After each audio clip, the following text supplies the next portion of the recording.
Just one question. I'm your host, Lion Flood. Today, I want to talk about what has been happening um, around lately. And I held back for a while because I wanted to compose myself and get some thoughts together. And today's going to be a simple thing. But I wanted to just kind of jump into what happened for Uvalde. Okay? I'm not going to do too much talking. I saw a great piece that a friend sent to me, and we were communicating, and I watched it, and it hit home and said everything that I really wanted to say. So without further ado, I'm gonna just jump right into it, and then I'm gonna come back on the other side, and then at that point, I will kind of put my input on it. But do me a favor also, if you get the Let me just chance. say, our youngest daughter graduated high school this week. And it is not lost on me that in, 8 years, there are going to be 19 families in Uvalde who should be celebrating the same way that we were, who we're not going to get to. And the reason they're not going to get to is because this country loves its guns more than it loves its children. This country loves the ability of an 18-year-old, the day they turn 18, to go buy a weapon of war, than they appreciate the right of a 10-year-old to become 11 or 12 or 13 or 18. So let's be very clear. The difference between Canada and the United States, Australia and the United States, New Zealand and the United States, every industrialized nation in the world versus us, is that we fetishize weapons. And let's be very clear.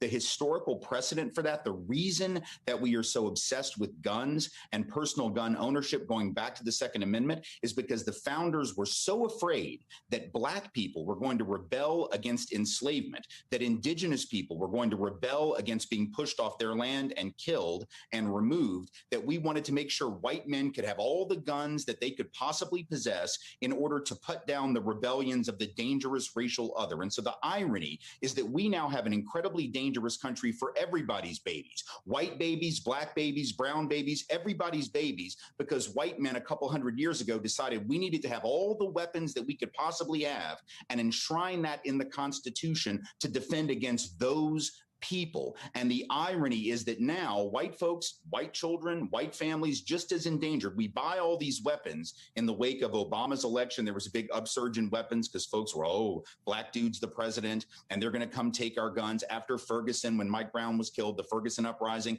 everyone said, we got to go get all these guns. And the irony is that that increase in gun ownership did not lead to self-defensive use of weapons to prevent, burglaries or whatever. It led to an increase in suicide, an increase in homicide. We are a less safe nation for everybody's babies because of this obsession. And this obsession goes back hundreds of years. So we need to understand the connection between past and present and realize that we are a sick and broken culture. We are not the greatest nation on earth any longer. If we ever were, we are a nation committed to an ideology of death. And if we want to stop that and save our children, we are going to make a change. And I mean, children, students should be walking out of school in the fall, refuse to go to class until your parents and your grandparents do something to protect you. Your parents do not love you enough. Your leaders do not love you enough. And you shouldn't go to class one day until they decide to do something different. A general strike among young people is what is going to end this thing.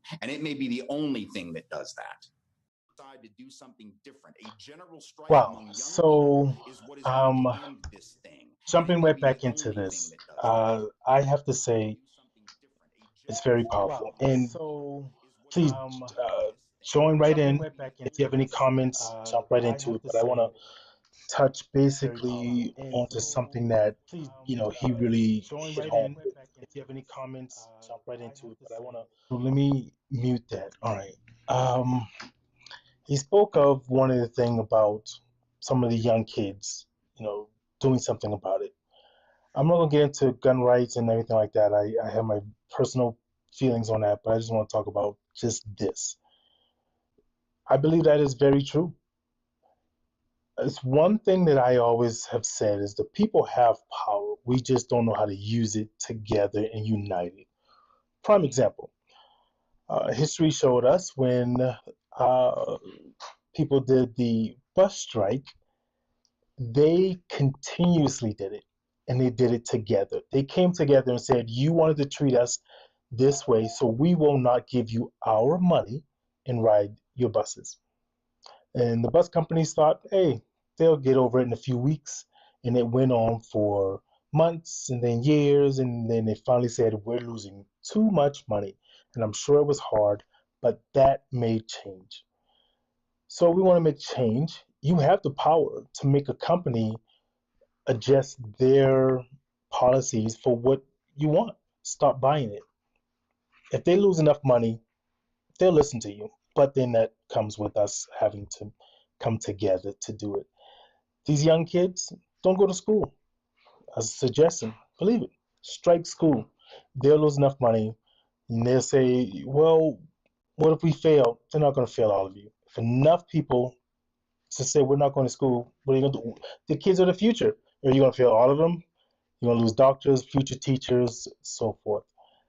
But we got to come together in order to change some of these ways. You know, there was a thing I saw once from the actor. I can't recall his name right now, but he said, "I bet you if 500,000 black people went and applied for a CCW, the NRA would change some of their rules." They would. They won't change it because it doesn't affect their pockets, it doesn't affect their money. You know, but what happened? It's beyond tragedy. Continuing to talk about these mass shootings, it's not going to change anything. It's still going to happen, right? We got to find different solutions. But like he was speaking on, it has to be done together.